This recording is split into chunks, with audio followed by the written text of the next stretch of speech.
Mr. Chairman, I'd like to make a motion to subpoena Mark Judge as a witness before our committee. Every one of us, I think, were riveted and powerfully impressed by her truth.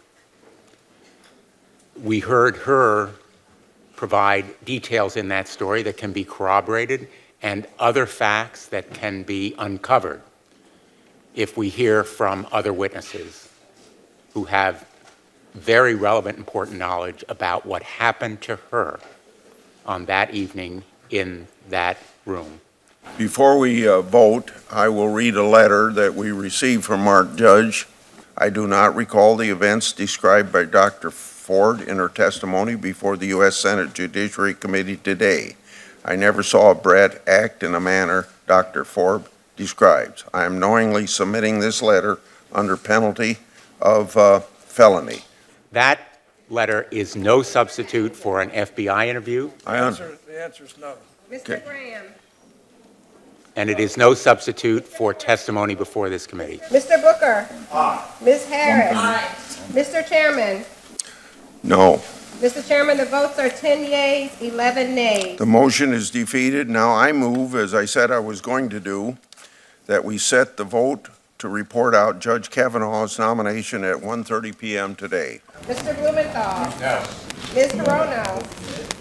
I strongly object. This is just totally ridiculous. What a railroad job. My answer is no, no, no. Mr. Booker. Ms. Harris.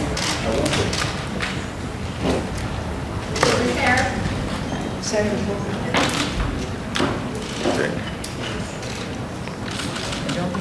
They're not answering because this is so unfair, Mr. Chairman. Breaks our rules and customs. Mr. Chairman. Aye. Mr. Chairman, the votes are 11 yeas and 8 nays. Okay, motion carried. At the end of the day, the three witnesses Dr. Ford named denied any knowledge of the event she described. Judge Kavanaugh forcefully denied the allegations. The alleged behavior is inconsistent with everything else we know about him. It's a fundamental aspect of fairness and due process that the accuser have the burden of proving allegations. It's true yesterday's hearing was not a trial, but trials have rules based on common sense notions of fairness and due process, not the other way around. A person had allegations made against him in a public way, and his reputation and livelihood were at stake. Hey, you folks that are photographers know that you're supposed to sit down. Indeed, Justice Breyer and Kagan were both confirmed in midterm elections.